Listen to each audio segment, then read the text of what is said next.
이번 딥다이브 종목 코드 046970 종목 우리로입니다. 저희가 오늘 심층 분석 보고서를 가지고 왔는데요. 네, 이 보고서가 우리로의 사업부터 재무, 또 미래 가능성, 리스크까지 아주 상세하게 다루고 있거든요.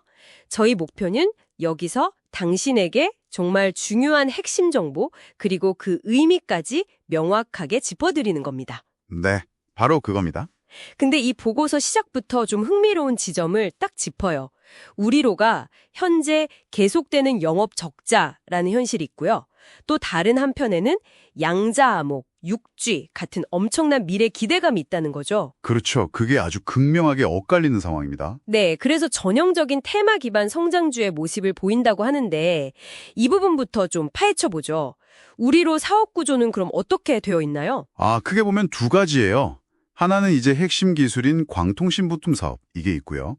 다른 하나는 과거에 매출 비중이 꽤 컸던 SI 사업, 스토리지 총판 같은 거요. SI 사업이요? 네, 특히 그 광통신 부품 쪽에서 웨이퍼 가공 원천 기술, 이건 정말 중요합니다.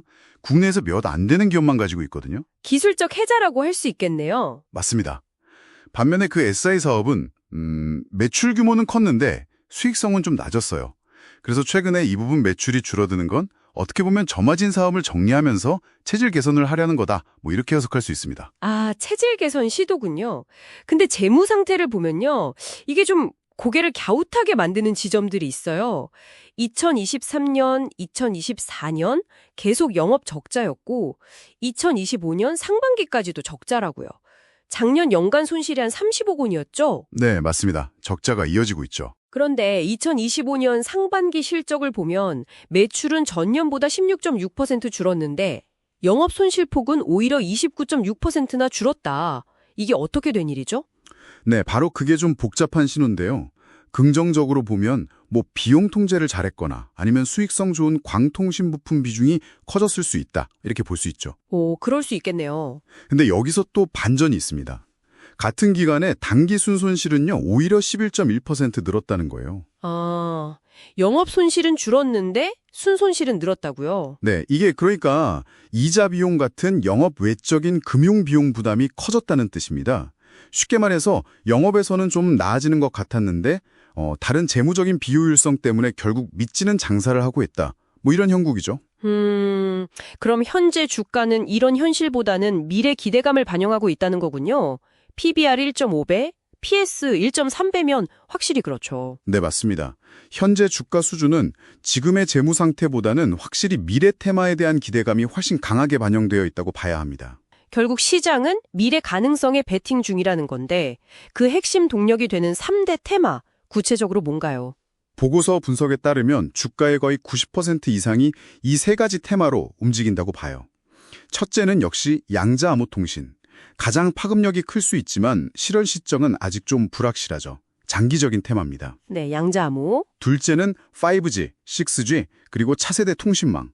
특히 요즘 데이터 센터 수요랑 맞물려서 400기가, 800기가 부품 개발. 이건 좀 더 중기적으로 가시적인 성장 동력이고요. 이건 좀 더 가깝군요. 그렇죠. 그리고 셋째는 정책 수혜, 국산화라든지 이런 거요. 이건 근데 예측이 좀 어렵고 단기적인 변동성 요인입니다. 각 테마 성격이 다 다르네요. 그럼 이 테마들을 바탕으로 2026년 실적 전망은 어떻습니까? 보고서가 흑자 전환을 예상한다고요. 현재 적자인데 좀 낙관적인 것 같기도 하고요. 네, 그 기본 시나리오, 베이스 케이스라고 하죠. 이걸 보면 2026년에 매출 500억 원에 영업이익 5억 원, 흑자 전환을 예측하고 있습니다. 5억 원 흑자. 네, 여기서 중요한 건 이 시나리오가 양자 기술이 본격적으로 기여하기 이전이라는 가정이에요. 그러니까 5G, 6G 관련해서 400G, 800G 신제품 매출이 조금씩 발생하고 원가 구조가 개선된다는 걸 전제로 하는 거죠. 양자 없이도 가능하다는 시나리오군요. 물론 개발이 늦어지는 비관적인 시나리오, 베어 케이스나 반대로 양자 기술이 예상보다 빨리 성과를 내는 낙관적인 시나리오, 불 케이스도 같이 제시하고는 있습니다. 배경에는 연평균 33.7%씩 큰다는 글로벌 양자통신 시장 전망이나 정부 투자 계획 같은 것도 당연히 고려되어 있고요. 자, 그럼 이 복잡한 상황 속에서 기회 요인이랑 위험 요인 한번 정리해 볼까요?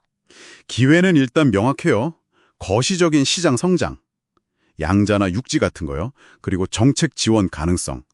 또 회사 자체적으로는 400G, 800G 같은 차세대 제품 개발, 그리고 아까 말씀드린 2025년 상반기에 잠깐 보였던 영업 효율화 가능성, 이런 것들이 기회죠. 네, 기회는 분명히 있군요.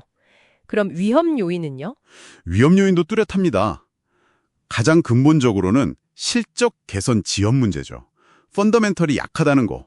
그리고 주가가 실적보다는 테마에 너무 좌우되니까 변동성이 높다는 점. 또 기술 경쟁 심화도 있고요. 경쟁 심화. 네, 특히 여기서 하나 더 주목해야 할 게 잠재적인 자본 조달 리스크입니다. 아, 자금 조달이요? 네, R&D 같은 데 돈은 계속 필요한데 영업으로 현금이 안 들어오면 결국 외부에서 자금을 끌어와야 하잖아요. 과거에도 그랬던 것처럼 전환사채, CB라고 하죠. 이걸 발행하거나 유상증자, 그러니까 주식을 사로 더 찍어내서 자금을 모을 수 있다는 겁니다. 그게 왜 리스크죠? 이게 기존 주주들 입장에서는 자기 지분 가치가 희석될 수 있거든요. 주식 수가 늘어나니까요. 그 점을 꼭 기억해야 합니다. 그렇군요. 자금 조달 방식에 따른 리스크. 마지막으로 단기적인 주가 전망은 어떻습니까? 11월 말 주가 보고서는 어떻게 보고 있나요? 보고서에서는 11월 30일 주가를 현재, 그러니까 보고서 작성 시점 기준 1282원보다는 조금 낮은 1240원 정도로 예측하고 있습니다. 조금 더 낮게요. 왜죠? 근거로는 11월 초에 주가가 좀 하락했고 마이너스 6.42%, 외국인 순매도 16,188주도 있었고요. 이런 단기적인 수급 모멘텀이 좀 약화됐다는 거죠. 그래서 뭐 특별한 새로운 호재가 나오지 않는다면 곧 발표될 3분기 실적이 다시 한번 펀더멘탈 우려를 좀 자극하면서 주가에 부담을 줄 수 있다. 이런 분석입니다. 아, 3분기 실적 발표가 변수겠네요. 네.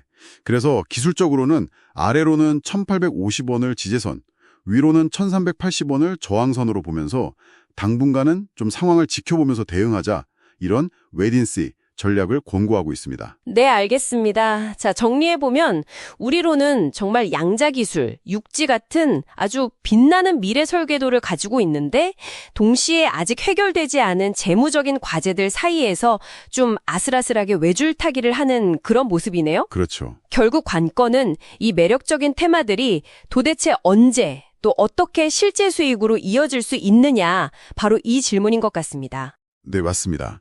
그래서 여기서 마지막으로 당신에게 질문 하나를 던져보고 싶습니다.